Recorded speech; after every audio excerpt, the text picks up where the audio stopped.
یہ صورتحال ہے اسماعیل ہنیہ جو کہ سابق وزیر اعظم ہیں فلسطین کے، حماس کے سیاسی ونگ کے سربراہ ہیں، لیڈر ہیں، حماس لیڈر. ان کو تہران میں ایرانی صدر کی تقریب حلف برداری کے اگلے ہی روز ان کے ایران میں ہی ان کی رہائش گاہ جو قیام گاہ تھی ان کی، جہاں یہ رکے ہوئے تھے، وہاں انہیں ٹارگٹ کیا گیا، شہید کیا گیا. یہ اور ان کا ایک باڈی گارڈ اس حملے کی زد میں آئے، اور اس کے بعد سے بدلتی ہوئی صورتحال پہ ہم بات کر رہے ہیں. تجزیہ ہو رہا ہے، تبصرہ ہو رہا ہے، اور ہم یہ بھی بات کر رہے ہیں کہ اس کا کیا رسپانس ہونا چاہیے، کیا ری ایکشن ہونا چاہیے، کیونکہ آبویسلی یہ بڑی کنسرننگ ڈیولپمنٹ ہے for the rest of the world.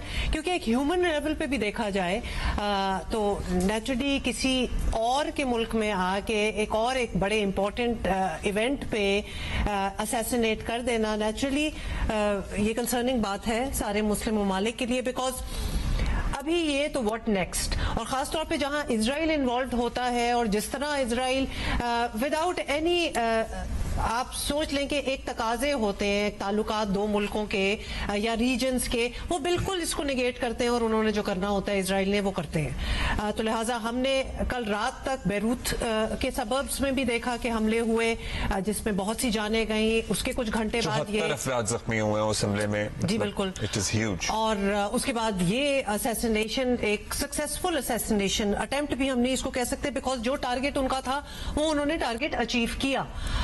تو اس کے بعد نیچرلی مسلم ممالک کے لیے and the world at large needs to see کہ ایران کی، اسرائیل کی کیا کوئی باؤنڈریز ہیں یا نہیں، کیونکہ وہ جو چاہیں. ویسے اسرائیل ٹائم اینڈ اگین یہ باور کرا چکا ہے کہ ہماری کوئی باؤنڈریز نہیں ہے، ہماری کوئی باؤنڈریز نہیں ہے، اور ایگزیکٹلی اسی طرح ہی ہے. This is not an emotional assessment, this is what they have shown to the world. Absolutely. اور ہمیں جو امریکہ سے سینس مل رہی ہے، جتنے لوگوں سے ہمارا رابطہ ہو رہا ہے، وہ یہ کہہ رہے ہیں کہ اس وقت شاید امریکہ کے بھی کہنے سننے میں نہیں ہے. آلدو بات یہ بھی کی جا سکتی ہے کہ جتنی بھی ملٹری امداد ہے، جتنی بھی ادروائز امداد ہے، وہ امریکہ کی طرف سے ہی میجورٹی جا رہی ہے. اسرائیل کو ظاہر ہے وہیں سے اسے تقویت مل رہی ہے. سو اگر اسرائیل امریکہ کے کہنے سننے میں بھی نہیں ہے تو پھر وہ کس کے کہنے سننے میں ہے؟ تو پھر کیا کیا جا سکتا ہے؟ لیکن امریکہ بھی اپنی امداد سے کیا پیچھے ہٹ سکتا ہے یا نہیں ہٹ سکتا؟ امریکہ میں ویسے ہی انتخابات کا ماحول ہے، اور عرب امریکن سپورٹ اینڈ ووٹ حاصل کرنے کی کوشش کر رہے ہیں، پرٹیکولرلی ڈیموکریٹس. ان کا بھی بڑا واضح مطالبہ سامنے آیا ہے کہ امریکہ ہٹے امداد سے پیچھے اسرائیل کی.